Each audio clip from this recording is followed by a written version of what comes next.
එහෙනම් අපේ ආදරණීය දරුදරියන් සියලුම දෙනා බොහොම සෙනෙහසින් ලෙන්ගතුකමින් පිළි අරගෙන අපි ඔබත් එක්ක සාකච්ඡා කරන්න සූදානම් වෙනවා. ඔබ ඊ타මත්ම බලාපොරොත්තු වෙන සිටි 11 ශ්‍රේණිය විද්‍යාවට අදාළ ඊ타මත්ම වැදගත් පාඩම් මේකකයක්. මොකද සමහර පාඩම් තියෙනවා දරුවන්ගේ මනස තුල බොහෝසේ රැඳිලා තියෙන පාඩම්. ඒ පාඩම් අතර ජීව විද්‍යා පාඩම් වශයෙන් ගත්තොත් ඔබ දන්නවා ප්‍රභා සංශ්ලේෂණය වගේ පාඩමක් අපිට කවදාවත්ම දරුවෙක් කියන්නේ නැහැ. සර් එක නැවත සැරයක් අපිට කියලා දෙන්න.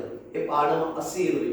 නමුත් එවැනි පාඩම් තියෙනවා ඔබට හරි පහසුවෙන් ඉගෙන ගන්නට සහ අවබෝධ කරගන්නට පුළුවන්. හැබැයි විද්‍යාවේ තවත් සමහර කොටස් තියෙනවා ඒවා කටපාඩම් කිරීම තුළින් විභාගයට ලියන්න බැරි.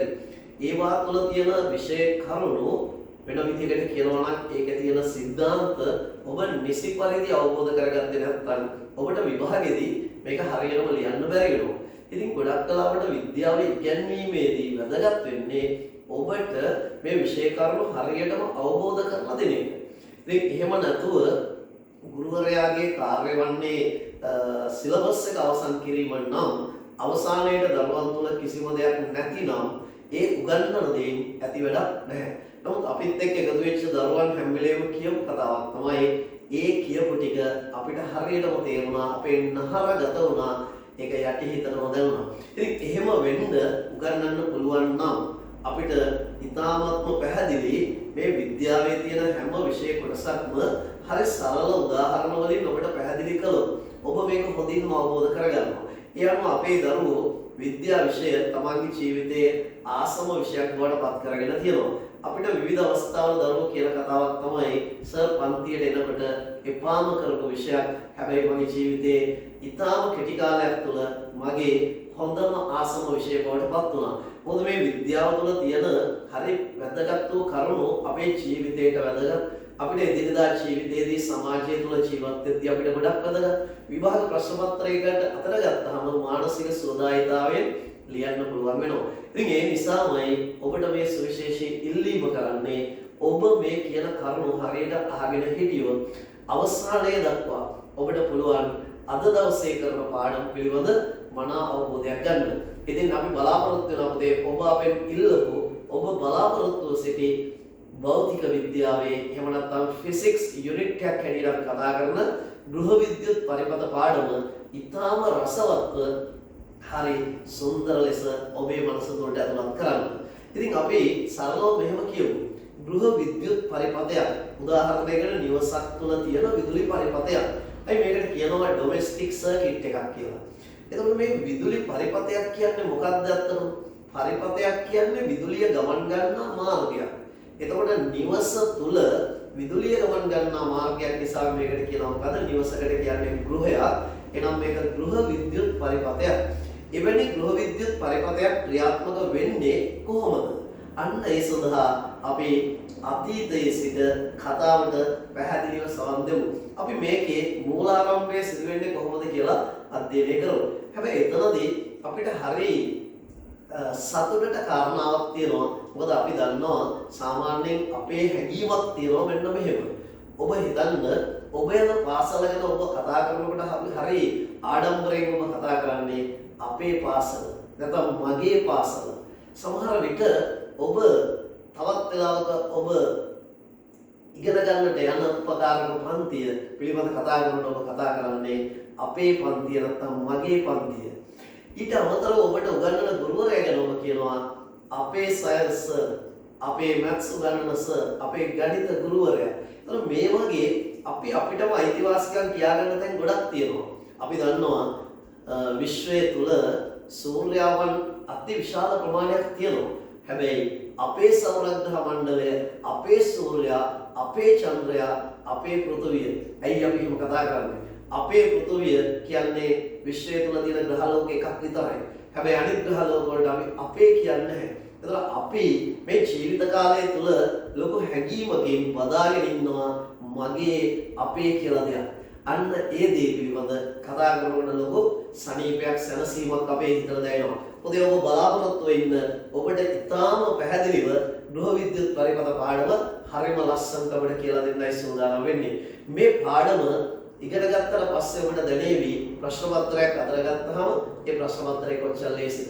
හැබැයි පාඩම දන්නේ නැතුව ඔබ අතර ගත්තොත් ඔබට හිතා ගන්න බැරි වෙයි මොනවද මේ අහලා තියෙන්නේ. ඉතින් ඒ නිසාම මම මේක මුල ඉඳන් ඔබට පැහැදිලි කරන්න උත්සාහ කරන්නම්. අපි දන්නවා ලෝකයේ සමහර රටවල් විදුලිය නිෂ්පාදනය කරන්නේ සාගර ප්‍රල තරංග උදව් කරගෙන. සමහර රටවල් විදුලිය නිපදවන්නේ මේ පොළොව යට තියෙන භූගර්භ තාපය උදව් කරගෙන. හැබැයි ශ්‍රී ලංකාවේ අපි වාසනාවන්තයි. ලංකාවේ අති විශාල දියඇලි සමුදායක් තියෙනවා. එතකොට ඉහළ සිට පහළට ඇදහැරෙන දියඇල්ලක ජලයේ තියෙන චාලක ශක්තිය උදව් කරගෙන විදුලිය නිපදවීමේ සංකල්පය ඉතා වැදගත් වෙන්න එක හේතුවක් තමයි ඒ ඉතා පහසුවෙන් නිපදවා ගන්න පුළුවන්. ඊට පස්සේ පරිසර දූෂණයක් සිදු වෙන කිසිදු දෙයක් නිකුත් වෙන්නේ නැහැ. ඒ නිසාම මේ ජල විදුලි සංකල්පය පිළිබඳ මුළු ලෝකයේම ඇස ඒ පැත්තට යොමු වුණා. හැබැයි ලෝකේටම ඒ පාඩම කියලා දෙන්න පුළුවන් උනේ ශ්‍රී ලාංකිකයෙකුට. ඒක ශ්‍රී ලාංකිකයන් වශයෙන් අපිට හරිම ආඩම්බරයක්. ඒ තමයි දේවපුර විමල සුරේන්ද්‍ර මහතා. ඉතින් මේ දේවපුර විමල සුරේන්ද්‍ර ලෝකේටම කියලා දුන්නා ජලයේ චාලක ශක්තියෙන් විදුලිය නිපදවන්න පුළුවන් කියන ජල විදුලි බලාගාර සංකල්පය. මේ අනුව පළවෙනි ජල විදුලි බලාගාරය ශ්‍රී ලංකාවේ ඉදි වෙනවා පැරණි ලක්ෂපාන විදුලි බලාගාරය හැටියට. ඉතින් අර සොයාගත්ත පුද්ගලයාට උපහාරයක් වශයෙන් ඒ ලක්ෂපාන විදුලි බලාගාරය නම් කරලා තිබුණා. ඒ දේවපුර විමල සුරේන්ද්‍ර විදුලි බලාගාරය හැටියට. එතකොට මෙතනින් පටන් ගත්ත මේ ක්‍රමය අපේ ශ්‍රී ලංකාවේ තියෙන දියඇලි උදව් කරගෙන තවත් ව්‍යාප්ත වෙන්න පටන් ගත්තා. වික්ටෝරියා බලාගාරය ඇති වෙනවා. ඒක අපේ ලංකාවේ තියෙන විශාලතම ජල විදුලි බලාගාරය. ඊට පස්සේ කොත්මලේ, රන්දෙනිගල, රන්ටැඹේ ඔය විදිහට විශාල විදුලි බලාගාර තොගයක් ශ්‍රී ලංකාවේ ඉදි වෙනවා. හැබැයි ඔය හැම විදුලි බලාගාරයක්ම ක්‍රියාත්මක වෙන්නේ එකම මූලධර්මයක් යටතේ. මේ බලාගාරවල තියෙනවා ඉතා තදින් වැසි සහිත කාලයක ඒ වැසි ජලය අතිරික්තයක් වශයෙන් ගලාගෙන යන්න නොදී මුහුදට මේක කිව්වේ අපේ ශ්‍රේෂ්ඨ රජතුමෙක්. ඒ තමයි මහා පරාක්‍රම බහු රජුරෝ. ඔහු අපිට ප්‍රකාශ කළා අහසින් වැටෙන කිසිදු දිය බිඳක් එක දිය බිඳක්වත් ප්‍රයෝජනයට නොගෙන මුහුදට ගලා යන්නට ඉඩ දෙන්න එපා කියලා. ඉතින් එවැනි කාරණාත් එක්ක අපි සිංහලයන් වශයෙන් අපි මේ වහින වෙලාවට එකතු වෙන මහා ජලස්කන්ධය එකතු කරන්න විශාල ජලාශයක් හදනවා. මේක ඉහළ ස්ථානයක හදන්නේ. හැබැයි මේ ජලාශයේ ජලය එකතු කරලා තියාගෙන ක්‍රමයෙන් මෙහෙම පහළට ගලා වැටෙන්න සලස්සනවා. උමග ඔස්සේ මේ ජලය පහළට ගලාගෙන එනවා. හැබැයි එහෙම ගලාගෙන එනකොට මේ ජල පහර විශාල වට පද්ධතියක් දිගේ වේගයෙන් ගලාගෙන යන්න සලස්සනවා. එතකොට මේ ජලයේ තියෙන්නේ මොනවද? චාලක ශක්තිය බව ඔබ දන්නවා. චලනය වන වස්තුවක් සතුව තියෙන චාලක ශක්තිය. හමාගෙන යන සුළඟේ තියෙන චාලක ශක්තිය. ගලාගෙන යන ජලයේ තියෙන චාලක ශක්තිය. එහෙනම් මේ ඉහළ සිට පහළට එන ජලයේ තියෙනවා චාලක ශක්තිය. ඒ ජලය ගලාගෙන එනකොට ඒ ජල පහරට අල්ලනවා තලබමරයක්. අපි සාමාන්‍යයෙන් කියනවා ටර්බයින් එකක් කියලා.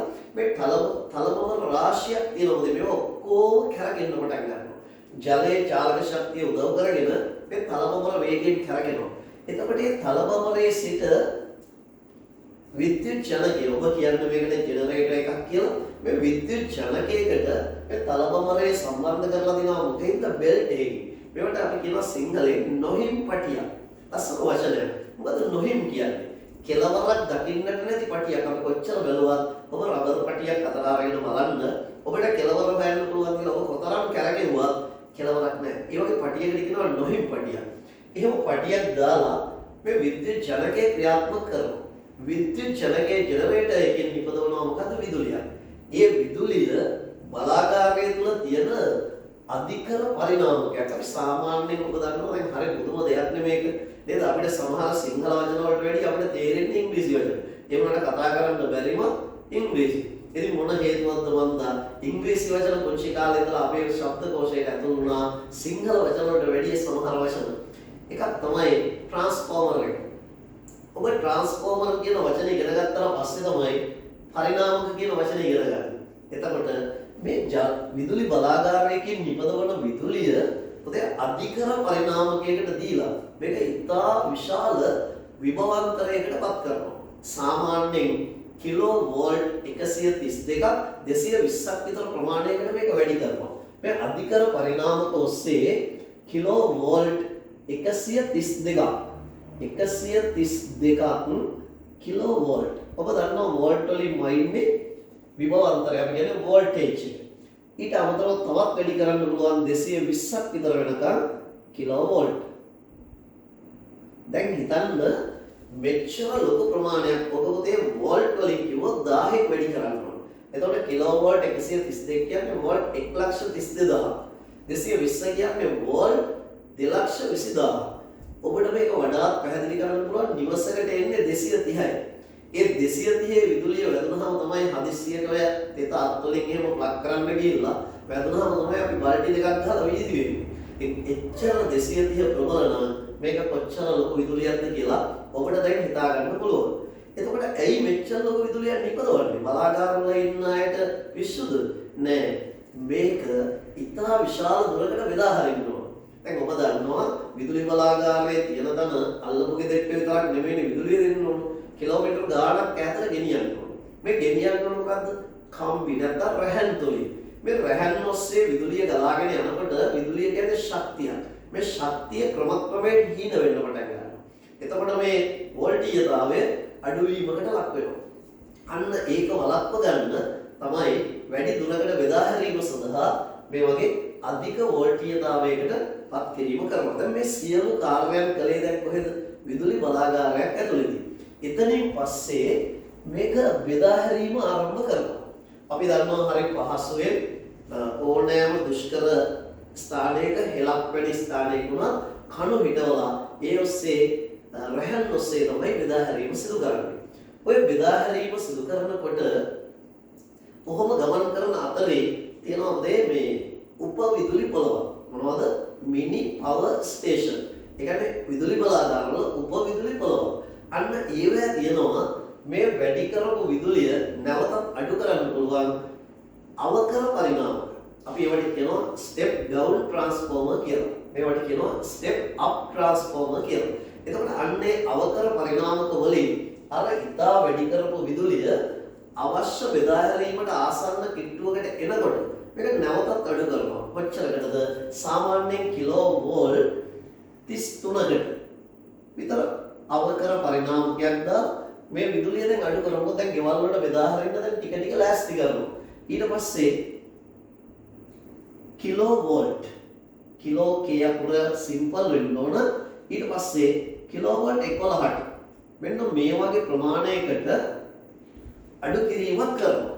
එතකොට මේ කියන්නේ සාමාන්‍යයෙන් වෝල්ට් වලින් නම් ඔබ දන්නවා 33000. අපි නිකන් පුරුදුයි 33000 කරන්ට් එකක් කිව්වහම අපි දැකලා තියෙනවා ගොඩාක් ඉහළින් කම්බි ඇදලා තියෙනවා. ඒවා සමහර තැන්වල බෝල වගේ ඒවා තියෙනවා. ඔය කෝච්චි යනකොට සමහරට අපිට පේනවා ඉහළින් ගමන් කරන රැහන්. අන්න ඒවා තමයි ඒ 33000 කරන්ට් එක. ඊට පස්සේ ඒක තවත් අඩු කරනවා 11000ට විතර අඩු කරනවා. ඔහොම ගෙනල්ලා දැන් මෙන්න විදුලිය නිවසක් විතර බෙදා හරින්නයි සූදානම් වෙන්නේ. මෙතනදී ඔබට පේනවා මෙන්න මේ විදුලිය ගේන ඔය රැහන් වලට කියනවාද බෙදා හැරීමේ රැහන් කියලා කියනවා. ඒතර මේ මොනවද? මේවට කියනවා බෙදා හැරීමේ රැහන්. බෙදා හැරීමේ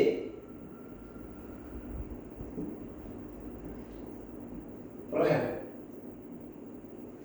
එතකොට ඔන්න බෙදා හැරීමේ රැහන් වලින් කියනවා අපේ නිවසට විදුලිය ගන්න ඕන නම් ඒ ආසන්නව තියෙන පහන් කණුවේ ඉඳන් අපේ නිවසට අදිනවා එක කේබල් එකක්, වයර් එකක්. හැබැයි අපිට බැලුවහම පේන්නේ නැහැ වයර්ස් දෙකක් පේන්නේ නැහැ. රැහන් දෙකක් නැහැ. තනි රැහනක් තමයි අදින්නේ. ඒ රැහනට කියනවා සේවා රැහන කියලා. මේ රැහන හඳුන්වනවා මොකක් කියලාද? සේවා රැහන. මේක තමයි මේ සර්විස් වයර් එක. ඒතර අපේ නිවසට විදුලිය බෙදා හරින්නේ ওই විදිහට සේවා රැහනක් ඔස්සේ. හැබැයි අපිට නොපෙනෙන දෙයක් තියෙනවා. ඔය රැහන ඇතුලේ යනවා රැහන් දෙකක්. මේක ආරක්ෂිතව තියෙන්න ඕනේ හින්දා තමයි කවර් කරලා තියෙන්නේ. මේක ඇතුලේ යන රැහන් දෙකක්. අපේ නිවසට ලැබෙනවා රැහන් දෙකක්. එකක් තමයි සජීව රැහන, අනිත් එක තමයි උදාසීන රැහන. එතකොට මේ රැහන් දෙකෙන් එක රැහනක් අපි කියනවා සජීව රැහන කියලා. මොකද්ද? සජීව රැහන. අනිත් එකට කියනවා උදාසීන රැහන කියලා. උදාසීන රැහන. ඉතින් සාමාන්‍යයෙන් මේ සිංහල වචන වලට වැඩිය මේකේ භාවිත වෙන්නේ මොකද? ඉංග්‍රීසි වචන. සජීව රැහනට අපි කියනවා සජීව දර්ශනයක් කිව්වොත් අපි කියන්නේ ලයිව් කියලානේ. ලයිව් වයක කියලා කියනවා. ලයිව් වය. උදාසීන රැහනට අපි කියනවා නියුට්‍රල් වයක කියලා කියනවා. නියුට්‍රල් සමහරවල් හැබැයි නියුට්‍රල් කියලා කියනවා. නියුට්‍රල් වය. දැන් එතකොට අපි දන්නවා අපේ නිවසට බෙදා හැරෙන්නේ සජීව රැහනක් සහ උදාසීන රැහනක්.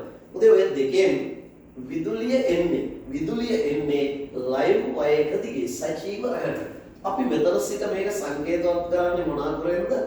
L අකුරෙන් සජීව රැහන උදාසීන රැහන අපි N අකුරෙන් සංකේතවත් කරනවා නියුට්‍රල් කියන අදහස ඇතුළු.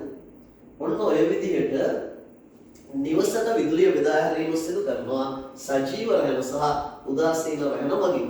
හැබැයි ලංකාවේ විදුලි බලාගාර විශාල ප්‍රමාණයක් තියෙනවා. ඒතකොට මේ විදුලි බලාගාර ඔක්කොම එකට සම්බන්ධ කරලා පොතේ වෙබ් එකක් තියෙනවා. අපි කියන්නේ ජාලයක්. එතකොට වික්ටෝරියා, රන්දෙනිකල, කොත්මලේ, රන්කැබේ මේ සියලු මේවා එකට එකතු කරලා හදලා තියෙනවා වෙබ් එකක්. මේකට කියනවා ජාතික විදුලි බල ජාලය. එහෙනම් අපේ නිවෙස් වල විදුලිය බෙදා හරින්නේ මොකක් ඔස්සේද? ජාතික විදුලි බල ජාලය ඔස්සේ. විදුලිය බෙදා හැරීම සිදු කරන්නේ ජාතික විදුලි බල ජාලය මගින්. විදුලි බල ජාලය ඔස්සේ. ජාලයක් කියන්නේ වෙබ් එකක්. එතකොට මේ ජාතික විදුලි බල ජාලය ඔස්සේ නිවෙස් වල විදුලිය බෙදා හැරීම සිදු වෙනවා. එතකොට වැදගත්ම කාරණාවක් තියෙනවා දරුවෝ. මේක හොඳට අහගන්න. අපේ නිවෙස් වලට ලැබෙන මේ විදුලිය සාමාන්‍යයෙන් අපි සලකන්නේ විශේෂ ගුණාංග 4කින් සමන්විතයි. එකක් තමයි අපේ නිවසට ලැබෙන මේ විදුලියේ විභව අන්තරය අපි කියනවා වෝල්ටේජ් එක 230ක් වෙනවා. නිවසට ලැබෙන විදුලිය වෝල්ටීයතාවය 230ක් වෙනවා. එතකොට මේකට දෙනවා සංඛ්‍යාතයක්. සංඛ්‍යාතය හර්ට්ස් 50යි. ඊටාම වැදගත් කරුණු පැහැදිලිව බලා ගන්න. නිවසකට බෙදා හරින විදුලිය දැන් ඔයාලා කියන්න පුළුවන් සර් අපේ ගෙදරට නම් ඕවා නැහැ. අපේ ගෙදරට තියෙන නිකන් කරන්ට් එක විතරයි නැහැ. ඕනෑම නිවසකට ලැබෙන විදුලිය වෝල්ට් 230ක විභවාන්තරයක් තියෙන, හර්ට්ස් 50ක සංඛ්‍යාතයක් තියෙන, ඇම්පියර් 30ක ධාරාවක්. ඇම්පියර් 30. ඇම්පියර් වලින් මයින්ඩ් එක ගත්තොත් විදුලි ධාරාව. ඇම්පියර් 30ක ධාරාව. හැබැයි ඔය ධාරාව ඒකාකාරීව එකම දිශාවට ගලාගෙන යන්නේ නැහැ. දැන් ඒකාකාරීව ගලාගෙන යනවා මොකෙන්ද? වියලි කෝෂයේ ටෝච් එකේ තියෙන කෝෂයක් ගත්තොත් අන්න කරන්ට් එක දුන්නහම එකම දිශාවට යනවා. ඒකට කියන්නේ ඩිරෙක්ට් කරන්ට් එකක්. ඒකට කියන්නේ DC ධාරාව. හැබැයි නිවසකට දෙන විදුලිය එක තප්පරයක් තුලදී දිශාව මාරු වෙනවා 50 වාරයක්. අන්න ඒක තමයි හර්ට්ස් 50යි කියලා කියන්නේ. දිශාව මෙහෙම ඉතා වේගයෙන් මාරු වෙමින් ගලාගෙන යන හින්දා ඒකට කියනවා ප්‍රත්‍යාවර්ත විදුලි ධාරාවක් කියලා. මේක ඇම්පියර් 30ක මොන ධාරාවක්ද? ඔබ මේ වචනේ අහලා තියෙනවා මීට කලින්. ප්‍රත්‍යාවර්ත විදුලි ධාරාවක් තමයි නිවෙස් වලට ලැබෙන්නේ. විදුලි ධාරාවකි. ඉතින් අපි මේකට කියනවා සාමාන්‍යයෙන් ඕල්ටර්නේටින් කරන්ට් එකක් කියලා. ඒ නිසා අපි ප්‍රත්‍යාවර්ත ධාරාව සංකේතවත් කරන්නේ AC ධාරාවක් කියලා. සරල ධාරාවලට කියන්නේ ඩිරෙක්ට් කරන්ට් එකක් හින්දා ඒකට කියනවා DC ධාරාව. ඔන්න ඔය විදිහට තමයි අපේ නිවෙස් වලට විදුලිය සපයන්නේ. එතකොට නිවසකට විදුලිය එන්නේ රැහන් දෙකයිනේ. එකක් සජීව රැහන, අනිත් එක උදාසීන රැහන. අර තියෙන ටෙස්ටර් එක කියලා උපකරණයක් විදුලිය පරීක්ෂා කරන්න. ඔකට සිංහලෙන් කියන්නේ පරීක්ෂකය කියලා කියේ. එතකොට මේක මෙහෙම රැහන් දෙකට ඇල්ලුවොත් අපේ ඇඟිල්ල මේක පිටිපස්සෙන් තියන්න ඕන නැත්නම් අර්ත් වෙන්නේ නැහැ, පත්තු වෙන්නේ නැහැ. එතකොට මේ සජීව රැහනට ඇල්ලුවොත් බල්බ් එක පත්තු වෙනවා. උදාසීන රැහනට ටෙස්ටර් එකක් තිබ්බොත් බල්බ් එක පත්තු වෙන්නේ නැහැ. එහෙනම් එකකින් අදහස් වෙන්නේ විදුලිය ලැබෙන්නේ එක රැහැනක් ඔස්සේ විතරයි. ඒ කියන්නේ ෆේස් එක තියෙන්නේ එක රැහැනක් ඔස්සේ විතරයි. අන්න ඒ නිසා අපි කියනවා නිවෙස් වලට ලැබෙන්නේ එක රැහැනක් ඔස්සේ කරන්ට් එක ලැබෙන විදුලියක්. ඒකට කියනවා මොකද එකලා විදුලිය කියලා. අන්න සිංගල් ෆේස් කරන්ට් එකක් කියලා කියන්නේ ඕක. එතකොට ඔබ දැනගන්න නිවෙස් වලට ලැබෙන විදුලිය මොන විදුලියක්ද? එකලා විදුලියක්. අපේ නිවෙස් වලට ලැබෙන්නේ එකලා විදුලියක්. එකලා විදුලියක්. හැබැයි ඔය විදුලියෙන් විශාල යන්ත්‍ර සූත්‍ර ක්‍රියාත්මක කරන්න බෑ. කර්මාන්ත ශාලාවකට සමහරට අපි වී මෝල, ලී මෝල ඒ වගේ විශාල යන්ත්‍ර සූත්‍ර ක්‍රියා කරන්න නම් ගන්න ඕන 3 phase කියන ලයින් එක. අපි ඒකට කියනවා තෙකලා විදුලිය. ඒකේ වෝල්ට් 400ක විතර විභවාන්තරයක් තියෙනවා. එතකොට කර්මාන්ත ශාලා ව්‍යාපාරික ස්ථාන වලට එකලා විදුලිය හරියන්නේ නැහැ. ඒකට ගන්න ඕන තෙකලා විදුලිය. ඒක 3 phase current එකක් කියලා කියන්නේ. එතකොට ඔය විශාල කම්පැනිස් වල AC ගොඩක් ඒවයි කරන්නේ. එයාර් කන්ඩිෂන් කරන්න ඕන මුළු කම්පැනියම ඒකට සිංගල් phase current එකකින් වැඩ කරන්න බෑ. එතකොට ඔබ දැනගන්න මේ විදුලිය අවස්ථා දෙකක් තියෙනවා. නිවෙස් වලට දෙන්නේ එකලා විදුලිය, ව්‍යාපාරික ස්ථාන වලට ගන්නෙ තෙකලා විදුලිය. නමුත් අපි තෙකලා විදුලිය පිළිබඳ මේ පාඩමේදී අධ්‍යයනය කරන්න යන්නේ නැහැ. ඒකට හේතුව තමයි එකලා ගැන දන්නේ නැතුව තෙකලා ගැන ඉගෙන ගන්න බෑනේ. අපි ඉස්සරහ එකලා ගැන ඉගෙනගෙන ඊට පස්සේ ඉදිරියේ තෙකලා පිළිබඳ අධ්‍යයනය කරමු. හරි. එහෙනම් ඔබ දැන් ඉතා පැහැදිලිව නිවසකට විදුලිය ලැබෙන ආකාරය පිළිබඳ හොඳ ආකාරව දන්නවා. අපි උතනින් පස්සේ චුට්ටක් බලමු මේ විදුලිය එතනින් පස්සේ කොහෙටද යන්නේ? දැන් මෙතනින් පස්සේ අපිට ගොඩාක් වැදගත් වෙන්නේ මොකද්ද? දැන් නිවස කරා විදුලිය බෙදා හැරීම සිදු වුණා. හැබැයි දැන් නිවස තුල මේ විදුලිය එතනින් පස්සේ කොහොමද යන්නේ? දැන් අපි විදුලි බල මණ්ඩලයට මුදල් බැන්දාම ඒගොල්ලෝ ඇවිත් අපිට කණුවේ සිට නිවසට විදුලිය ලබා දෙනවා. අපි කියනවා අපිට සප්ලයි එක දුන්නා. අපි දැන් තියන්නේ ඉතිරි ක්‍රියාකාරීත්වය පිළිබඳව කතා කරන්න. අර ලස්සන වැඩක් ඔබ අහගෙන ඉන්න හරියට පුතේ උතනින් පස්සේ අපේ නිවස ඇතුළට කරන්ට් එක යන්නේ නැහැ. එකපාරටම නිවස තුලට විදුලිය යන්න කලින් දෙන්නෙක් අපිට හම් වෙනවා. මුලින්ම විදුලිය නිවසේ එන්නේ නිවසේ පිටත බිත්තියේ හයි කරලා තියෙන උපකරණ දෙකක් තියෙනවා. පළවෙනි උපකරණය කියන්නේ අධිධාරා පරිපත විදිනේ කියලා. අන්න එතකොට නිවසේ ඉස්සෙල්ලාම විදුලිය පැමිණෙන්නේ කොහෙටද? මෙන්න මේ උපකරණයට. මේකට කියන්නේ අධිධාරා පරිපත විදිනේ. පරිපත විදිනේ. හරි. ගොඩක් වෙලාවට මේ පාඩමේදී අපිට වැඩිපුර භාවිත වෙන්නේ මේ සිංහල වචන නෙමෙයි. මේකට කියනවා ලස්සන නම අපි කියනවා මොකද්ද? overload.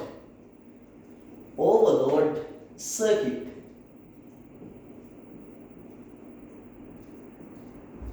circuit breaker එකක් කියලා කියනවා.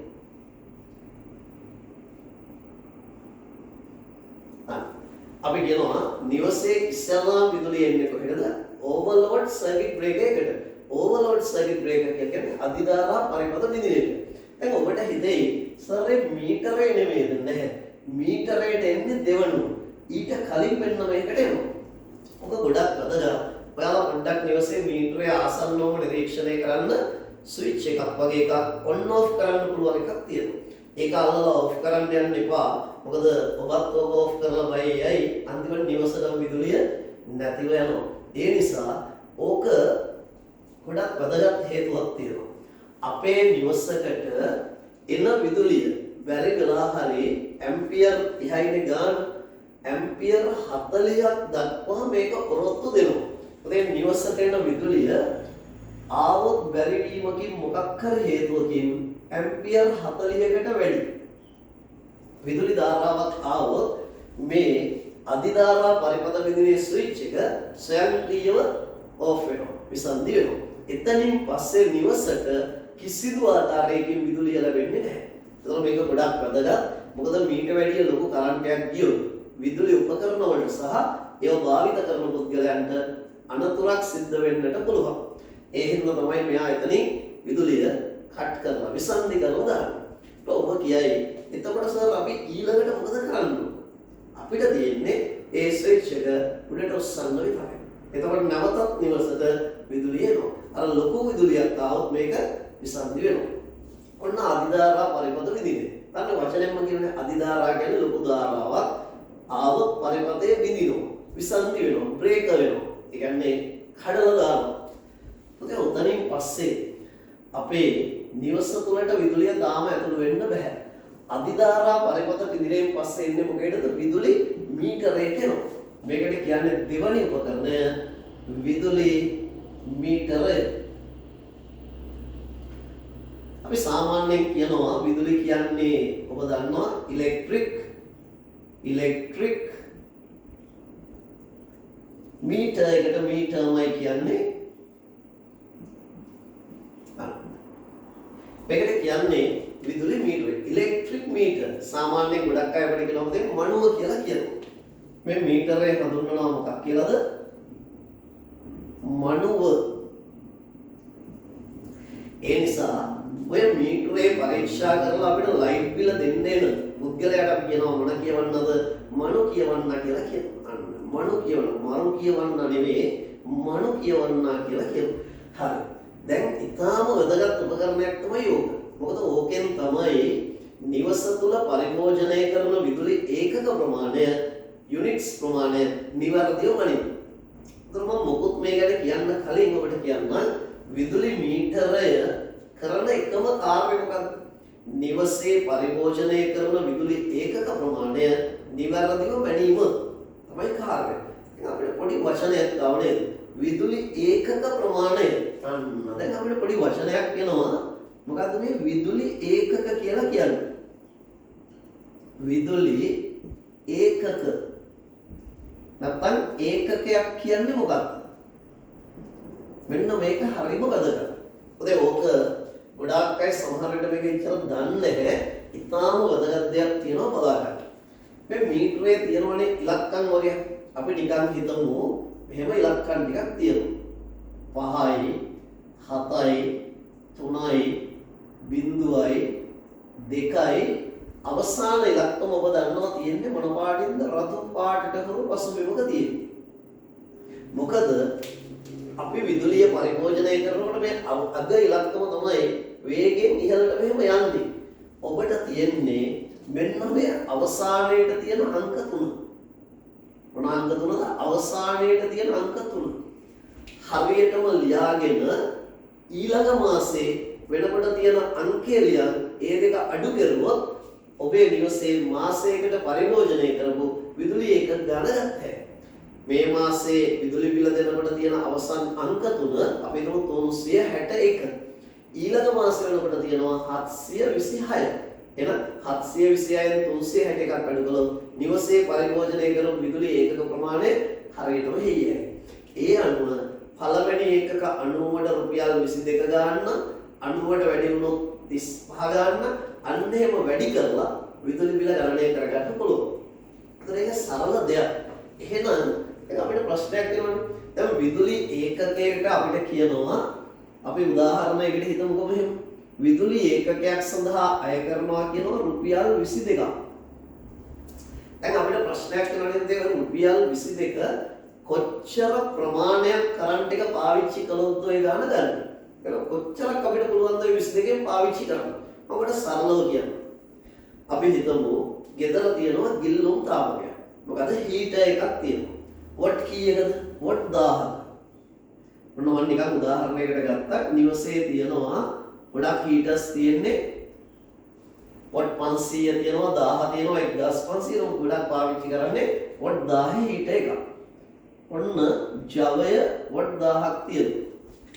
මේක විදුලි උපකරණයක් නැත්නම් විදුලි කුවාරණයක්.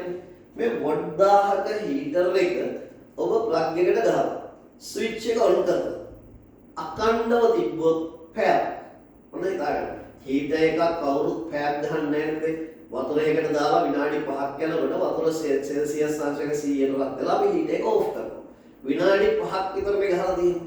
එතකොට ඔබ හිතන්න එවැනි වතුර ජෝගු 12ක් පස්ස ගන්න පුළුවන් 1 කිලෝවොට් පැය එක විදුලි ඒකකයක්. ඒ කියන්නේ වොට් 1000ක විදුලි උපකරණයක් අඛණ්ඩව කොච්චරද? පැය එකක්. 1H කියන්නේ පැය එකක්. අඛණ්ඩව පැයක් ක්‍රියා කිරීමේදී වැයවන විද්‍යුත් ශක්තියට අපි කියනවා විදුලි ඒකක එකක්.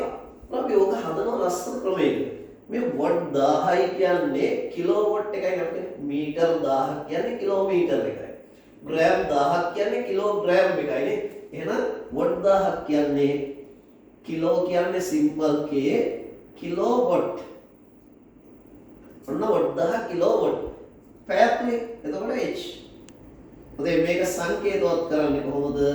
KW H කියලා. මේකට කියන්නේ කිලෝවොට් පැය එකක්. එහෙනම් විභාගයට අහනවා විදුලි ඒකකයක සංකේත ලියන්න කිව්වොත් KW H. K simple, W capital, H simple. එතකොට අපි කිලෝවොට් පැය එකක් හඳුන්වනවා. වොට් 1000ක විදුලි උපකරණයක් අඛණ්ඩව පැයක් ක්‍රියා කිරීමේදී වැයවන විද්‍යුත් ශක්ති ප්‍රමාණය කිලෝවොට් පැය එකක් වේ. ඔන්න අපි දැන් නිවසේ පරිභෝජනය කරන විදුලි ඒකක ප්‍රමාණය පිළිබඳ දන්නවා. අපිට ඕකේ තියෙනවා මේ පුංචි විදුලි බිලක් ගණනය කරන්න. අපි ඒවා දැන් ඉදිරියේදී ඔබට පැහැදිලිව කියලා දෙනවා විදුලි බිල කොහොමද හදන්නේ.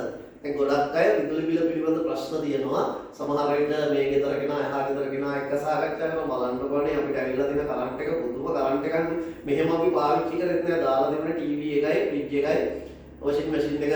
ඒ ඇති ගෙදරක වැඩිම කරන්ට් බිලක් යන්නේ මොකේද? ෆ්‍රිජ් එකට. ඊට පස්සේ අපි ඇඳුම් වදින්න පාවිච්චි කරන අවස්ථාවල දවසකට අයන් එක සමහරට ගෙදර 5 දිනක් ඉන්නවා 5 සැරයක් අයන් එක ගන්නවා. ඒතර මේවට තමයි විදුලිය යන්නේ. එහෙනම් විදුලිය පරිමසා ගැනීමේදී ඉතා වැදගත් ෆ්‍රිජ් එක පුළුවන් හවස 6 ඉඳලා රාත්‍රී 10 වෙනකන් හැමදාම ඕෆ් කරලා දෙන්න. ඒතර පැය 3 ඕෆ් කරපුවා ඒ වෙලාවම වැඩි විදුලි පරිභෝජනය සිදු වෙන්නේ ශ්‍රී ලංකාවේ. අන්නේ වෙලාවල්වලදී අපිට පුළුවන් විදුලිය පරිමසා ගන්න.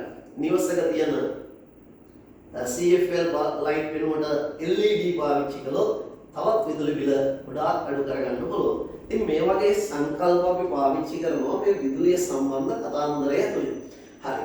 ඒතර විදුලි බිලක් කොහොමද හදන්නේ කියලා මම ඔබට ඉතා සරලව පැහැදිලිව කියලා දෙන්න. හැබැයි රහසක් තියෙනවා. ඒ තමයි ඔබ මතක තියාගන්න අපේ ගෙදර තියෙන විදුලි පරිපථය. මෙන්න මේ කොටස් දෙක අපට අයිතියක් නැහැ. ඒතර හැම වෙලේම විදුලිය සම්බන්ධ දෙගොල්ලක් ඉන්නවා. ඒ තමයි පාවිච්චි කරන කට්ටිය සහ විදුලිය සපයන කට්ටිය. සපයන්නේ කවුද? විදුලි බල මණ්ඩලය. යාට කියනවා සේවා දායකයා. ඒතර අපි කවුද? අපි තමයි විදුලිය ගන්නෙ. අපි සේවා ලාභියා. නිවසක සේවා ලාභීන්ට මේ උපකරණ දෙකේ කිසිදු අයිතියක් නැහැ. කිසිම විදිහකින් මේ මීටර එක කිසිදු වෙනසක් කරන්න බෑ. උදාහරණයකට අපි හිතමු හයි කරලා තියෙන බිත්තිය අපිට කඩන්න වෙනවා. ඊට එහා පැත්තේ තියෙන බිත්තියට අපි මීටරේ අල්ලනවා. අපි නීති විරෝධී වැඩක් කළා වෙනවා. ඒත් අපිට සමාජ නීතියෙන් දඬුවම් විඳින්නත් වෙනවා. ඒත් කොහොමද මීටරේ වෙනස් කරන්නේ? වෙනත් තැනකට ගන්න ඕන විදුලි බල මණ්ඩලයට ගිහිල්ලා කියලා ඒගොල්ලන් ලව තමයි අපිට කරන්න පුළුවන්. ඒතර ඉතා වැදගත් වෙන දෙයක් මේක. දැන් සමහර ගෙවල් වල ගිහිල්ලා විදුලි මීටරේ දිහා බලපුවම මීටරයක් නැහැ. ඇතුළ පේන්නේ නැක්කලු වෙලා හෙන්න අකුණක් ගහලා මේක පුපුරලා ගිහිනවා. ඒක නැවත සවි ගන්න ඕන විදුලි බල මණ්ඩලය. අපිට ප්‍රශ්නයක් නැහැ. මොකද ඒගොල්ලන්ගේ දේපොලක් නෙවෙයි. අපේ දේපොලක් නෙවෙයි. ඒගොල්ලෝ ඇවිල්ලා හයි කළා කියලා අපෙන් සල්ලි ගන්නවද? නැහැ. ඒගොල්ලෝ අලුත් මීටරයක් හයි කරලා යනවා. මොකද එතකන් ඒගොල්ලන්ට අපිට විදුලි බිලක් හරියට දෙන්න බැරි නිසා. ඉතින් මේ වගේ කාරණා ගැන අපි ඔන්න කතා කරන්න කියලා. ලොකු විස්තරයක් කළා. එතනින් පස්සේ ඉතුරු කොටස් ටිකට අපි යමු. හරි. මොකද අපි දැන් එතනින් පස්සේ අපිට ගොඩක් වැදගත් වෙනවා මේ නිවස තුළට විදුලිය ගමන් කරන්නේ කොහොමද කියන කාරණාව. දැන් විදුලි මීටරයෙන් පස්සේ අපි බලමු නිවසක විදුලිය ගමන් කරන්නේ කොයි ආකාරයෙන්ද? අපේ නිවස ඇතුලේ මුලින්ම විදුලිය ගමන් කරන්නේ ඔබ සාමාන්‍ය දන්නවා මේන් ස්විච් එක කිව්වොත් ඔබ හොඳට දන්න කාරණාවක්. එතකොට නිවස තුළට ඉස්සෙල්ලාම විදුලිය ලැබෙන්නේ මේන් ස්විච් එකට. අපි මේකට ඉස්සෙල්ලාම සිංහල වචනේ පාවිච්චි කරමු. ඒ තමයි ප්‍රධාන ස්විච් ඔන්න බලා ගන්න මෙතන ඉඳලා ප්‍රධාන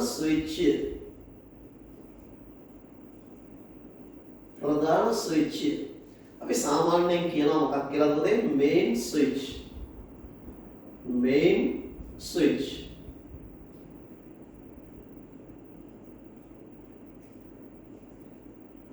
හරි දැන් එතකොට ඔන්න නිවස තුලට කොතන ඉඳලාද එන්නේ විදුලි මීටරයේ සිට එන්නේ මේ රතු පාටින් දක්වලා තියෙන්නේ විදුලිය ගමන් කරන සජීව රැහන. ඔබ දන්නවා ලයිව් වයර් එක.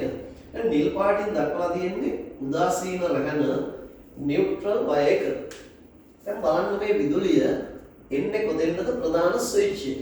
ඔතේ ප්‍රධාන ස්විච් එකට එද්දී මෙන්න මේ සජීව රැහනට මීට කලින් ඒ කියන්නේ අලුතෙන්ම සවිකරන පරිපථවල නෙවෙයි ඔයා ගෙදර විදුලිය අරගෙන තියෙන්නේ මීට අවුරුදු 15කට 20කට කලින් නම් අන්න ඒවැ තියනවා මේක ඇතුලේ මෙන්න මෙහෙම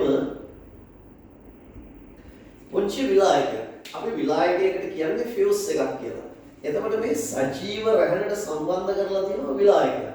මෙන්න මේ විලායකය ඇම්පියර් 30ක් දක්වා විදුලියකට වරොත්තු දෙනවා. මොකද ඔබට මම මතක් කළා නිවස තුළට විදුලිය සපයනකොට ඇම්පියර් 30ට තමයි නිවසේ තියෙන උපකරණ සාමාන්‍යයෙන් ඔරොත්තු දෙන්නේ. ඇම්පියර් 30කට වැඩි විදුලියක් ආවොත් ඒ උපකරණ වලට හානි සිදු වෙලා ඒ උපකරණ පිච්චිලා යන්න පුළුවන්.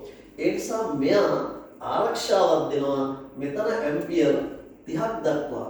ඔන්න බලන්න ඇම්පියර් 30ක විදුලි ධාරාවක් ගමන් කරන මේ ෆියුස් එක හරහා පුළුවන්. ඒත් බැරි වෙලා හරි ඇම්පියර් 30කට වැඩි විදුලියක් ආවොත් මෙන්න මෙතනින් මේ ෆියුස් එක මොකද වෙන්නේ? පිලිස්සෙනවා. අපි කියනවා මේක ඇතුලේ කම්බියක් තියෙන කම්බිය පිලිස්සෙනවා. මෙන්න මෙහෙම පිලිස්සෙනවා. දැන් මට කියන්න ඇම්පියර් 30කට වැඩි විදුලියක් ආපු ගමන් මේ ෆියුස් එක පිච්චුනහම එතනින් එහාට විදුලිය ගිහිල්ලා නිවසේ තියෙන භාණ්ඩ වලට හානියක් සිදු කරන්නේ නැහැ. සිදු කරන්න බෑ. නමුත් ඔබ දන්නවද දැන් මේ අලුතෙන් නවීන නිවෙස්වල ළඟදී හදන ගෙවල් වල දැන් ඔබේ සිහිනයක් ඇති අනාගතයේ නේද ලස්සන ගයක් හදලා අන්න එහෙම නිවසක් හදන දවසක ඔබට මේ මේන් ස්විච් එක නෙමෙයි භාවිත වෙන්නේ. ඔකට කියන්නේ වෙන්කරණය කියලා නම. මේක හඳුන්වන්නේ දැන් නවීන නිවෙස්වල පාවිච්චි වෙන්නේ මොකද වෙන්කරණය කියන උපකරණය. වෙන්කරණය. මේ වචන හොඳට බලා ගන්න. වෙන්කරණය. එතකොට ඒ වෙන්කරණය මෙහෙම ෆියුස් එකක් නැහැ. වෙන්කරණය තුල මේ වගේ පරණ මේන් ස්විච් වල ෆියුස් එකක් තිබුණාට මේකේ ෆියුස් එකක් නැහැ. එතකොට ඒක කොහොමද තියෙන්නේ? අපි අන්න ඒ ගැන පොඩ්ඩක් අවබෝධයක් ගමු. ඒක හදලා තියෙන්නේ යම් කිසි විදියකින් විදුලිය වැඩිපුර ධාරාවක් ආවොත්. දැන් ඔබට හිතෙන්න පුළුවන් ලොකු විදුලි ධාරාවක් සාමාන්‍යයෙන් ආවොත් මෙතනින් මොකද වෙන්නේ? මේක ඔටෝමැටිකලි ඔෆ් වෙනවා. ඒතර ඔබට පේනවා ඇති මෙන්න මෙතන තියෙනවා මොකද ස්විච් එක. මේ පෙන්වලා තියෙන ස්විච් එක මේකයි අතර මේ කඩයකින් යා කරලා තියෙන්නේ. මේකට කියන්නේ ද්විද්‍රව ස්විච් එක. ඇයි? මේ ස්විච් එක ඔෆ් වුණාම සම්පූර්ණයෙන්ම සජීව රැහන විසන්ධි වෙනවා. උදාසීන රැහන විසන්ධි වෙනවා. එතකොට කිසිම එකකින් විදුලිය ඇතුළට යන්න බෑ. රැහන් දෙකම විසන්ධි කරන ස්විච් එකක් මේන් ස්විච් එකේ තියෙනවා. වෙන්කරණේ තියෙනවා. එතකොට මේක යම් විදියකින් ඇම්පියර් 30කට වැඩි ධාරාවක් ආවොත් මේක ස්වයංක්‍රීයව විසන්ධි වෙනවා. ඒ නිසා ඔය මේන් ස්විච් එක පාවිච්චි කරන්නේ අවශ්‍ය ඕනෑම විටකදී සම්පූර්ණ ගෘහ විද්‍යුත් පරිපථයේ විසන්ධි කිරීම සඳහා. දැන් අපි දන්නවා යම් අලුත් වැඩියා කටයුත්තක් කරන්න ඕන වෙනවා. මොන හරි අලුත් වැඩියා කටයුත්තකදී අපි කියනවා මේ පොඩ්ඩක් ඔන්න මේන් ස්විච් එක ඔෆ් කරලා සමහරව ගිහිල්ලා මේන් එකත් ඔෆ් කරලා ට්‍රිප් එකත් ඔෆ් කරලා තව මොන හරි තියෙන ඒවාත් ඔෆ් කරනවා. එහෙම ඕනේ නැහැ. මොකද අපිට පේනවා මේන් ස්විච් එක ඔෆ් කළාම සජීව රැහනයි උදාසීන රැහනයි කියන දෙකම විසන්ධි වෙනවා නේද? එතකොට එතනින් ඇතුළේනේ අපි මේ රිපෙයාර් එක කරන්නේ.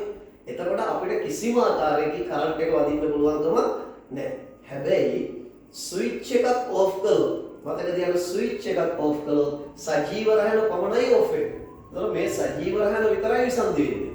උදාසීන රැහන දිගේ ෂෝට් එකක් වුණොත් කරන්ට් එක එනවා. එතකොට එහෙම වුණොත් මොකද කරන්නේ? අර විදුලි අලුත් වැඩියා කරන පුද්ගලයාට විදුලි සැර වදිනවා. ඒ නිසා මේන් ස්විච් එක ඔෆ් කිරීම කරන්නේ සම්පූර්ණ පරිපථයේ විසන්ධි කිරීම සඳහා. දැන් ඔබට පැහැදිලි.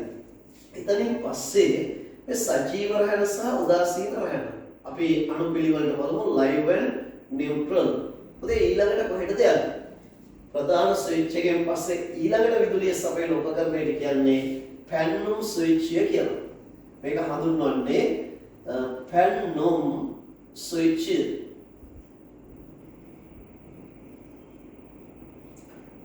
හරි. මොකද ඕකේ දැකලා තියෙනවා ඔයගොල්ලෝ පොඩි බොත්තමක් තියෙනවා. මෙන්න මේ වගේ කහ පාට උන ඔබපුවාම ටක් ගාලා ඔෆ් වෙනවා. ඒතර ඔබපුවාම පයින්නවනේ. එහෙනම් මේකට කියනවා පයින් ස්විච් එක. පැන්නුම් ස්විච්. ඔබට ඔබ කියනවා ට්‍රිප් ස්විච් කියලා.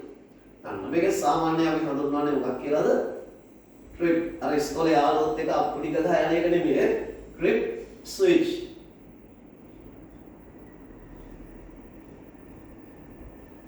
මේක හඳුන්වනවා ට්‍රිප් ස්විච් එක. එතකොට මේ බොත්තමට කියන්නේ පොතේ සෝදිසි බොත්තම කියලා. මේක හඳුන්වන්නේ සෝදිසි බොත්තම.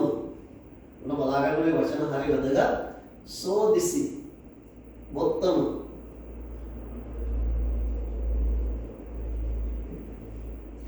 ඔයා දන්නවද නිවසක මේ ට්‍රිප් ස්විච් එක අනිවාර්යයෙන්ම ඉතාම හොඳ ක්‍රියාකාරීත්වයක තියෙනවා. ඒක ක්‍රියා කරනවාද කියලා සතියකට දවසක් ඔබ මේ බටන් එක සෝදිසි බොත්තම ඔබන්න. එතකොට පරිපථයේ විසන්ධි වෙන්න ඕන. හැබැයි එහෙම එපුවාම විසන්ධි වෙන්නේ නැත්නම් මොනම අවස්ථාවකදීවත් මේක විසන්ධි වෙන්නේ නැහැ. ඒක ඉතින් කමන්නේ නැහැ. අපේ ගෙදරක් තියෙනවා කවදාවත්ම يعني අකුණක් නෙමෙයි අකුණු වැස්සක් වැහුවත් කවදාවත් ඕෆ් වෙන්නේ නැහැ. එහෙනම් ඒ ට්‍රිප් ස්විච් එක ඉක්මනින්ම මාරු කරන්න ඕන. මොකද දන්නවද? ඒකට හේතුව මෙතෙක් කල අපි පුදුම මහන්සියකින් හදාගත්ත මේ නිවස සහ භාණ්ඩ වලට හානියක් සිදු වෙන්න තියෙන දවස ඉතාම ළඟ වෙන්න ඉඩ තියෙනවා. මොකද මේක තමයි පුතේ මේ ට්‍රිප් ස්විච් එක තමයි අපේ නිවසක විදුලි පරිපථය ආරක්ෂා කරන ප්‍රධානම කෙනා. විදුලි පරිපථය සහ නිවසියන්ගේ ආරක්ෂාව. දැන් ගෙදර පරිපථය ආරක්ෂා කරනවා ගැන වැඩක් නැහැ නේ. ගෙදර ඉන්න අයට කරන්ට් එක වදිනවනේ. එහෙනම් වැදගත්ම දේ තමයි මේක තමයි ආරක්ෂක පූර්වෝපායක් හැටියට තියෙන ප්‍රධානම උපකරණය. ඔබට මම කියන්නම් වැදගත් දෙයක්. යම් විදිහකින් අකුණකින් ආවොත් ලොකු කරන්ට් එකක්. අකුණකින් එන අධික විදුලි ධාරාවක් හෝ ඊට අමතරව අකුණකින් එහෙම නැත්නම් යම්කිසි විදුලි අලුත්කඩියාවකදී ලයින් සහ නියුට්‍රල් වයර්ස් ගෑවුනහම අපි දන්නවා ෂෝට් වෙනවා. අන්නේ ෂෝට් වෙනවා කියන සිංහල වචනේ පුතේ ලුහුවත් වීම. ඒ ෂෝට් එකකදී අධික විදුලි ධාරාවක් එන්න පුළුවන්.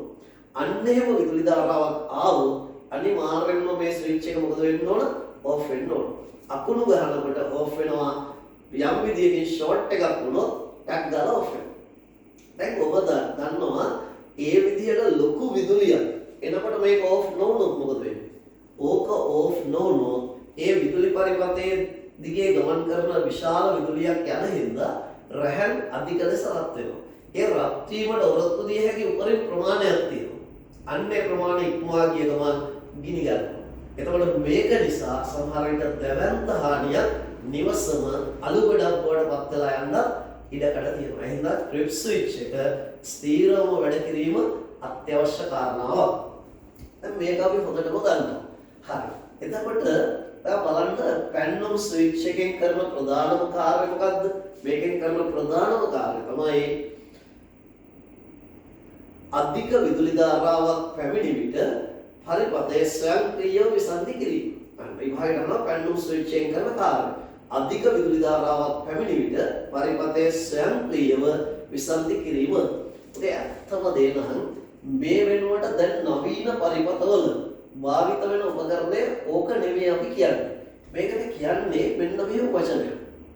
මේක හඳුන්වන්නේ නවීන පරිපථවල ට්‍රිප් ස්විච් එක වෙනුවට තියෙන්නේ ශේෂ ධාරා. පරිපථ විදිනයක්. මොකක්ද තියෙන්නේ? ශේෂධාරා පරිපත විදින. එතකොට මේ ශේෂධාරා පරිපත විදිනේට අපි කියනවා ලස්සන නමක්. ඒකත් කියවලා බලන්නකෝ. මොකක්ද කියන්නේ?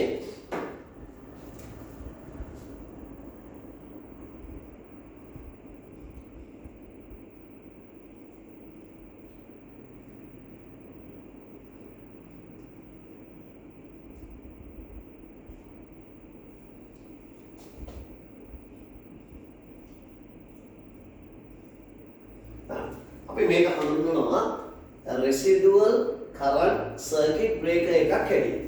residual current circuit breaker. එතන මේ residual current circuit breaker කියන එකේ මෙන්න මේ මුල් අකුරු ටික ගත්තොත් ඔබට පේනවා අපිට කෙටි යෙදුමක් හදන්න පුළුවන් RCCB කියලා නේ. එහෙනම් අපි මේකට කියන්නේ මොකද කෙටියෙන් RCCB. ඔන්න මතක තියාගන්න. RCCB. එතකොට පැන්නම් ස්විච් කියලා නෙමෙයි නවීන පරිපතවල කියන්නේ RCCB කියලා කියන්නේ. මේකට කියන්නේ ශේෂ ධාරා පරිපත විදිනේ. මොකක්ද මේකෙන් කරන කාර්ය කියන්නේ? අධික විදුලි ධාරාවක් පැමිණි විට පරිපතයේ ස්වයංක්‍රීයව විසන්ධි කිරීම. මේකෙන් තියෙන වාසිය මොකද්ද? පරිපතය පරිහරණය කරන පුද්ගලයින්ට විදුලි සර වැදීම වළක්වා ගැනීම. ඒ කියන්නේ එතකොට නිවැසියන්ව ආරක්ෂා කරලා දෙන හොඳම ආරක්ෂකයා වෙන්නේ ශේෂ ධාරා පරිපත විදින.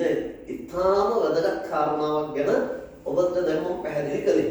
දැන් අපිට ප්‍රශ්නයක් එනවා එතනින් පස්සේ මේ ලයිව් සහ නියුට්‍රල් ගමන් කරන්නේ කොහෙටද?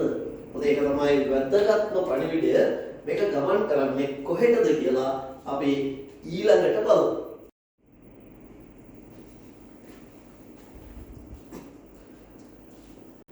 හරි.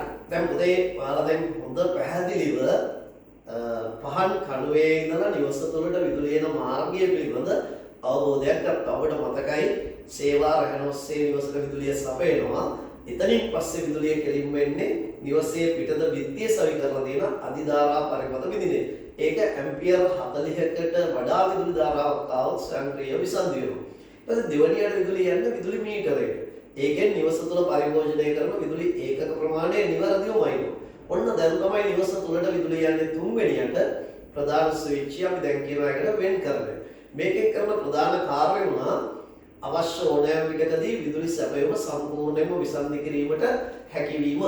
ඊට පස්සේ විදුලිය ගමන් කරනවා ට්‍රිප් ස්විච් එක පැන්නම් ස්විච් එක. නමුත් දැන් නවීනව කියන්නේ ශේෂ ධාරා පරිපත බිඳිනය RCCB residual current circuit breaker එක. මේකෙන් තමයි අපිට ආරක්ෂාව සලසන්නේ. නිවැසියන්ට තියෙන එකම ආරක්ෂාව එච්චරයි. එතකොට මේක අධික විදුලි ධාරාවක් આવත අකුණකින් හරි ෂෝට් එකක් වෙලා ලුහුවත් වීමකින් විදුලිය වැඩිපුර આવොත් හරි මේක විසන්ධි වෙලා විදුලි උපකරණ සහ නිවැසියන්ව ආරක්ෂා කරලා දෙනවා. දැන් අපිට ප්‍රශ්නේ තිබුණේ මේ ට්‍රිප් ස්විච් එකෙන් පස්සේ කොහෙටද කරන්ට් එක යන්නේ? හරි ලස්සන වැඩක්. ඔබ බලන් ඉන්න ඉදිරි කොටස පිළිබඳ මේ තියෙන්නේ ට්‍රිප් ස්විච් එකෙන් පස්සේ විදුලිය ඉවතට ආපු සජීව රැහැන. මේ තියෙන්නේ උදාසීන රැහැන. අපි බලමු දැන් ට්‍රිප් ස්විච් එකෙන් ඉවතට ආපු රැහැන් දෙක කොහෙටද යන්නේ? ඔබට පේනවා සජීව රැහැන මෙහෙම විදුලිය අරගෙන එනවා මෙහෙම. ඉතින් මේ එක බොක්ස් එකක් තියෙනවා. මෙන්න මේකට අපි කියනවා විවිධ නම් පාවිච්චි වෙනවා. සමහරවිට කියනවා විබෙදුම් පෙට්ටිය, බෙදා හැරීමේ පෙට්ටිය, එවැනි නම් පාවිච්චි වෙනවා. අපි මේකට නමක් තියමු විබෙදුම් පෙට්ටිය. හොඳට බලා ගන්න. විබෙදුම් පෙට්ටිය. එහෙම නැත්නම් කියනවා බෙදා හැරීමේ පෙට්ටිය.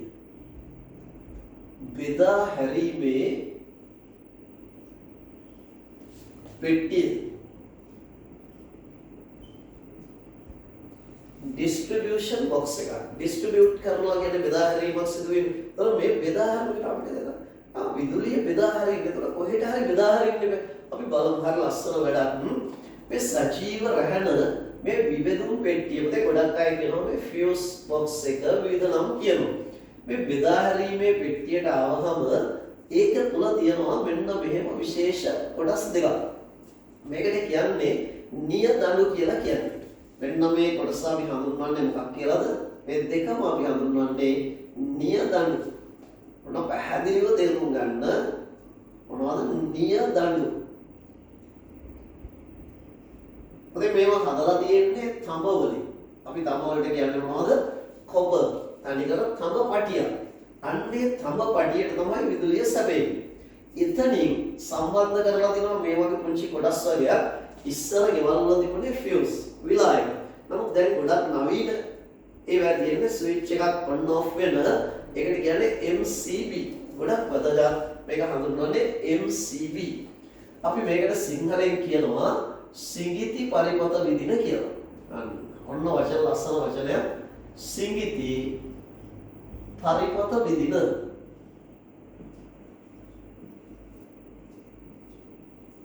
මොකක්ද කියන්නේ අපි මේකට කියන්නේ MCB. MCB. මොකක්ද තේරුම? මිනියේටර් සර්කිට් බ්‍රේකර්. මිනියේටර් සර්කිට් බ්‍රේකර් කියන එක තමයි කෙටි කරලා MCB. ඒතර ඔබට පේනවා මෙතන MCB කීයක් තියෙනවද? 4ක් තියෙනවා. ඔයාලට දැන් හිතේ සර් MCB ප්‍රමාණය තීරණය කරන්න. ඒ නිවසේ තියෙන ලයිට් ප්‍රමාණය, බල්බ් ප්‍රමාණය, ප්ලග් ප්‍රමාණය අන්නේ අනුව තමයි මේක තීරණය වෙන්නේ. සමහර නිවස්වල MCB 3යි, සමහර ඒවා 5ක්, 6ක්, 7ක් ආදී වශයෙන් වෙනස් වෙන්න පුළුවන්. හැබැයි වැදගත්ම දෙයක් තියෙනවා මේ MCB වලට විදුලිය සැපෙන්නේ සජීව රැහැට පමණයි.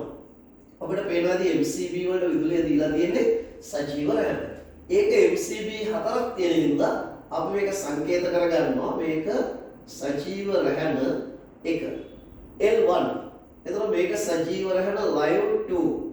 මේක සජීව රැහැන බෙදා හැරීම සිදු කරන තුන්වෙනි එක L3. මේක L කීයද? 4. දැන් ඔය විදිහට කොටස් වලට බෙදලා දැන් කොහෙටද මේ යවන්නේ? නිවසේ වැදගත්ම පරිපත දෙකක් තියෙනවා. එක පරිපතයකට කියන්නේ පහන් පරිපතය කියලා. මොකක්ද කියන්නේ? පහන් මෙන්න මේ ටික ඉතා වැදගත් පුතේ හොඳට බලා ගන්න. පහන් පරිපතය. අනිත් එකට කියන්නේ කෙවෙනි පරිපතය කියලා. මොකක්ද හඳුන්වන්නේ? කෙවෙනි පරිපතය. ඔබට පැහැදිලි කළොත් පහන් පරිපතය කියන්නේ ස්විච් සහ බල්බ් අදාළ වෙන පරිපතය. ඒ කියන්නේ ස්විච් එකක් ඔන් කරගමු බල්බ් එකක් පත් කරනවා. නිවසේ තියෙන සියලුම ස්විච් සහ බල්බ් පහන් පරිපතයට අයිති. නිවසේ තියෙන සියලුම ප්ලග් ටික කෙවෙනි කෙවෙනි පරිපතයට අයිති. ඒක පරිපත දෙකකට යන්නේ. අපි බලමු කොහොමද මේක දෙන්නේ. එතකොට ඔයාලට පේනවද මෙන්න මේ L1 L2 L3 L4 ඔහොම ඇවිල්ලා දැන් නිවසේ අපි දන්නවා ඉස්සරහ කාමරය, සාලය, টয়ලට් එක, ගෙයින් එළිය ඔය හැම පැත්තකටම යනවා. හැබැයි කිසිම වෙලාවක එක රැහනක් උඩින් තව රැහනක් මෙහෙම අඳින්න බෑ. ඒකට ෂෝට් වෙන හින්දා පොඩි පාලමක් ගුවන් පාලමක් දාලා අඳින්න ඕන. දැන් කොහොම ඇවිත් මෙන්න බලන්න L1 මේ පැත්තෙන් මේක L1 මේක L2 මේක L3 මේක L4 ඔහොම සජීව රැහැන් ටික නම් කරලා තියෙනවා.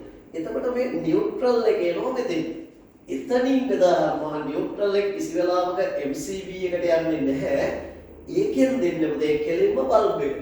එතකොට මේක මම නම් කරනවා මේ නියුට්‍රල් එක N1 වෙන්න බලන්න. ඒක N1 මේක N2 මේක N3 නියුට්‍රල් 3 මේක N4. බලන්න මේ පැත්තෙන් නියුට්‍රල් එකේ 4 වෙනකොට මේක ලයිව් එකේ 4. එතකොට සජීව රැහැට සම්බන්ධ වෙන්නේ මොනවද? ස්විච් වල.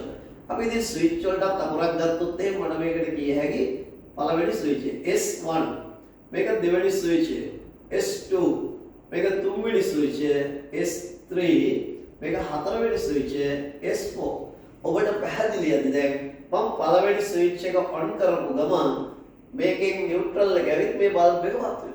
එතකොට සමහර විට මේ තියෙන්නේ අපි හිතමු ඉස්සරහ කාමරේ බල්බ් එක නම් S1 ස්විච් එකෙන් ඒක විතරයි වත් වෙන්නේ. එතකොට S2 ස්විච් එක දාපු ගමන් අන්න සාලේ බල්බ් එක වත් වෙනවා. ඊට පස්සේ S3 දාපු ගමන් බාත්රූම් එකේ ලයිට් එක වත් වෙනවා. S4 දාපු ගමන් කුස්සියේ ලයිට් එක වත් වෙනවා. දැන් ඔබට පේනවද එක ස්විච් එකකින් එක බල්බ් එකයි කන්ට්‍රෝල් කරන්නේ.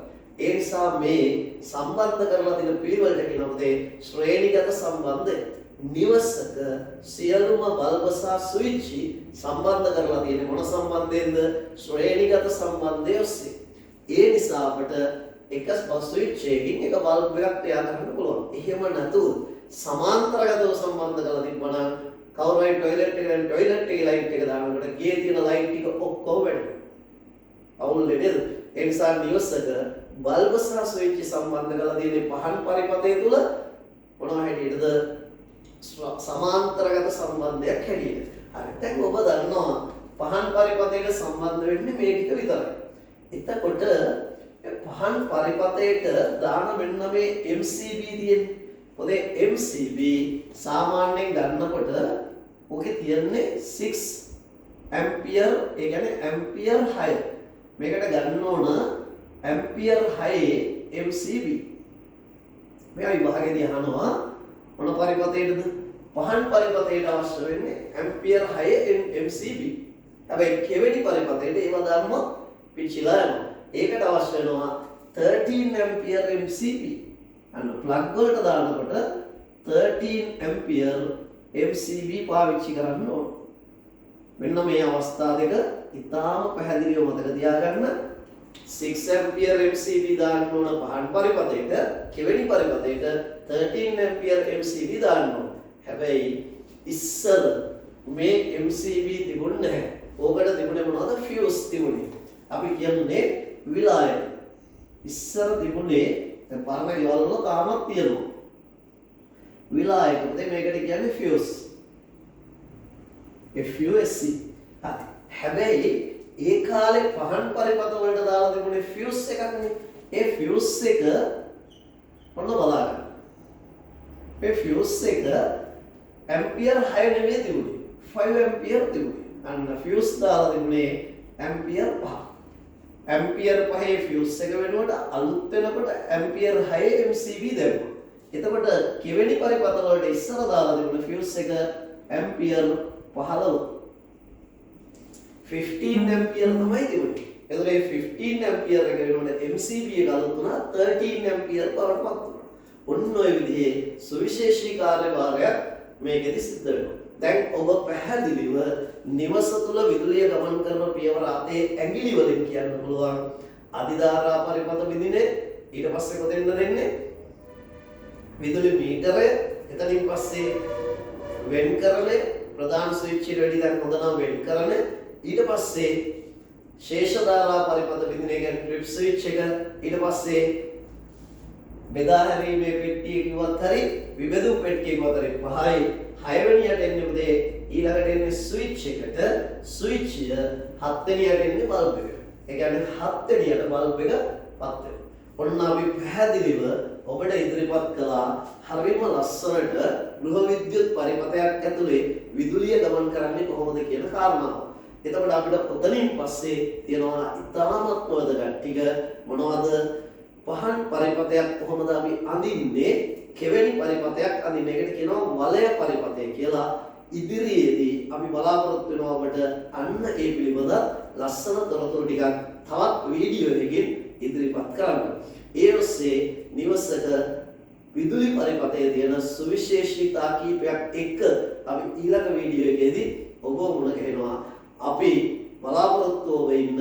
මොකද මේ විදියට සුපැහැදිලිව ඔබට අහන්න ලැබෙන අවස්ථා ගොඩක් විරලයි, දුර්ලභයි නැති තරම්. ඒ නිසා මේක ඔබ ලයික් එකක් දාන්න, subscribe කරලා තියන්න. මොකද එතකොට අපිට notification එකක් ෂෙඩේකින් දෙනවා වීඩියෝ එකක් අප්ලෝඩ් කරපු ගමන් ඔබට ඒ පණිවිඩය ලැබෙනවා. ඔබට පුළුවන් ලස්සනට ඔබේ විද්‍යා දැනුම ඉදිරියට ගෙනියන්න. මේ එක ගණිතමය සංකල්ප ඒකම අපි ඉදිරිපත් කරන විද්‍යාව සහ ගණිතයේ තියෙන අති වැදගත් කරුණු සහ මනෝවිද්‍යාත්මක රහස් සියල්ල අපි ඔබට ඉදිරිපත් කරනවා මේ අධ්‍යාපනික වීඩියෝ සත්කාර වැඩසටහන ඔස්සේ. ඒ නිසා ඔබ සූදානම්ින් ඉන්න. ඔබට මම හිතන්නේ මනා දැනුමක් ලැබුණා. අවබෝධයකින් තොරව හිටපු කෙනෙක්ට ගොඩක් වටින දෙයක්. අපි ඉදිරියේදී අනිකුත් කොටස් සාකච්ඡා කරමු. එහෙනම් හැමෝටම සුබ දවසක්. සෙනෙහසින් සතුටින් ඔබට කරන ප්‍රාර්ථනය ඔබ අධ්‍යාපනය තුළ සාර්ථක ගමනක් යන්න කියන එක. එහෙනම් හැමෝටම ආයුබෝවන් වාසනාවන්.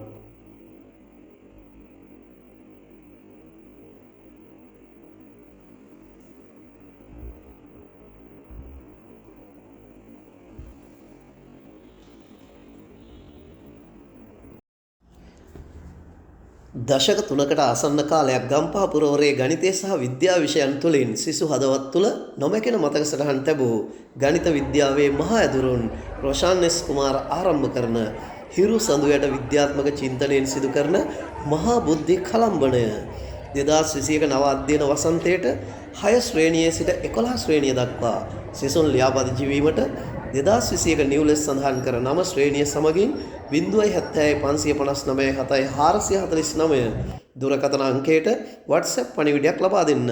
ශ්‍රී ලාංකීය අභිමානවත් ගණිත විද්‍යා පන්තිය අර්ථවත් අනාගතයකට පාර කියා දෙන නිර්මාණශීලී අධ්‍යාපනයේ කේන්ද්‍රස්ථානය සයන්ස් සෙන්ටර් උදම්මිට ජීවිතයම දිනන්නට ජීවිතයම කියා දෙන ඔබේ අධ්‍යාපන ජීවිතයේ ඔබට හමුවන අධ්‍යාපනික නවාතැන් පොළ සයන්ස් සෙන්ටර් උදම්මිට දශක 3ක ගුරු ගෞරවය සුරක්ෂිතව තබා ගනිමින් උපකාරක පන්ති ශේෂ්ත්‍රයේ ගුරු භූමිකාවක ගෞරවය අමරණීය සවිධාද අපි රොෂාන් එස් කුමාර ගණිතය හා විද්‍යාව විශිෂ්ට ලෙස ඉගැන්වීමේ ඉතා දුර්ලභ ගුරු භූමිකාවක ප්‍රබලතම ගුරුතරුව රොෂාන් එස් කුමාර